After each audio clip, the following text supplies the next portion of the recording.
फरवरी month के बाद आपका टैक्स नहीं कटेगा।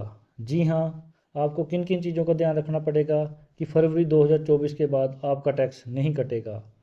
जी हाँ, जो हम बता रहे हैं ये बिल्कुल सही होने जा रहा है। प्लीज़ वीडियो को लास्ट तक देखें और प्लीज़ चैनल को सब्सक्राइब करें। और इस वीडियो में हम कुछ एक पॉइंट बताएंगे, अगर वो उनको ध्यान में रखते हो और उसी तरीके से चलते हो तो फरवरी 2024 के बाद जिस भी पर्सन की इनकम 12 लाख के आसपास या इससे कम है उसका टैक्स नहीं कटेगा।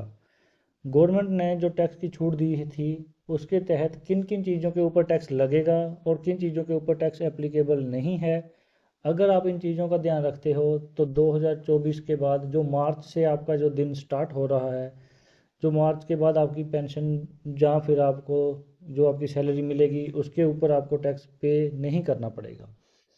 जी हाँ, गवर्नमेंट ने जो इस साल बजट में जो पास किया था कि हर किसी पर्सन को 12 लाख के ऊपर टैक्स नहीं है, वो जो टैक्स है वो सैलरी और पेंशन के ऊपर है। अगर किसी पर्सन की सैलरी और पेंशन 12 लाख के आसपास है तो उसको टैक्स नहीं लगेगा, लेकिन ये अमाउंट सिर्फ सैलरी और पेंशन के बिहाफ पर ही है। इसके अलावा जब बैंक भी आपका किसी एफडी के ऊपर आपको इंटरेस्ट देता है तो वो ये सुनिश्चित नहीं करता है कि आपकी अदर इनकम है या नहीं है।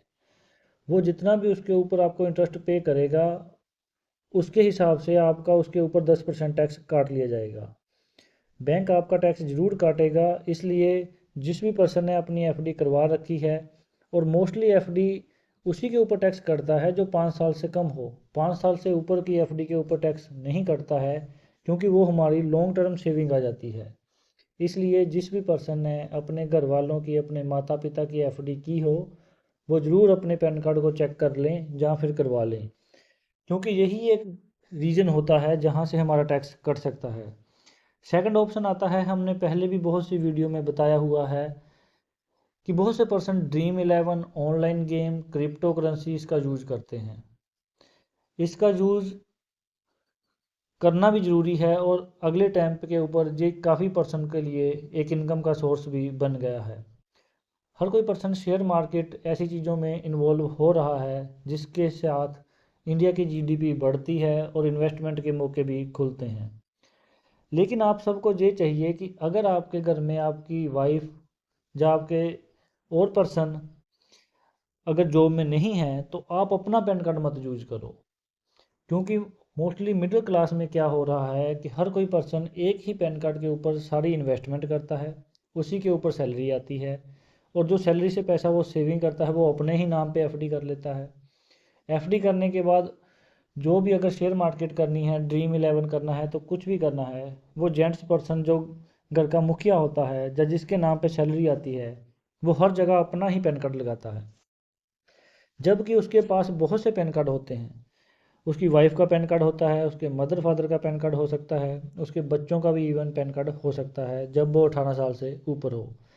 इसलिए हर किसी पर्सन को टाइमली इन चीज़ों के साथ में अपडेट रहना पड़ेगा कि अगर हमारी इनकम ज़्यादा हो रही है तो हम कहीं अदर सोर्सेस से या अपने इनकम के और कोई साधन बनाते हैं तो उसके लिए एक ही पैन कार्ड का यूज ना करें। ता जो अपनी वाइफ का पैन कार्ड या अपनी माता पिता के नाम पे आपने dream 11 crypto currency share market in चीज़ों में अगर आप पैसा लगाओगे तो उसके लिए आप अपने पैन कार्ड को बदली कर सकते हो और दूसरे का पैन कार्ड लगा सकते हो। इस तरह करने से आप ITR 1 में ही रहोगे, ITR 2 में नहीं जाओगे। बहुत से पर्सन जो बिजनेस करते हैं या फिर शेयर मार्केट में भी करते हैं वो ITR 2 या 3 के लिए एप्लीकेबल हो जाते हैं। ये एक लेंथी ITR होती है और कॉम्प्लिकेटेड होती है और इसमें रिफ़ंड के लिए गवर्नमेंट इसको थोड़ी चेकिंग भी करती है और ऑलरेडी इसकी इनकम जो है बढ़ जाती है। इसलिए किसी भी पर्सन को चाहिए जो अपनी अदर सोर्सेस के इनकम है वो अपने नाम पे मत रखे। इसके अलावा बहुत से पर्सन ऐसे हैं जिनके मोड बैलेंस में बहुत पैसा है, वो अपने ही नाम पे पैसा रखते हैं। मोड बैलेंस का पैसा भी आपकी जो मोड बैलेंस से मिलने वाला इंटरेस्ट है वो भी आपकी इनकम में ऐड हो जाता है, जिस तरह आपकी इनकम फिर और भी ज़्यादा बढ़ सकती है। प्लीज़ इन चीज़ों को कम करो ताकि जो आपको टैक्स कम लगे।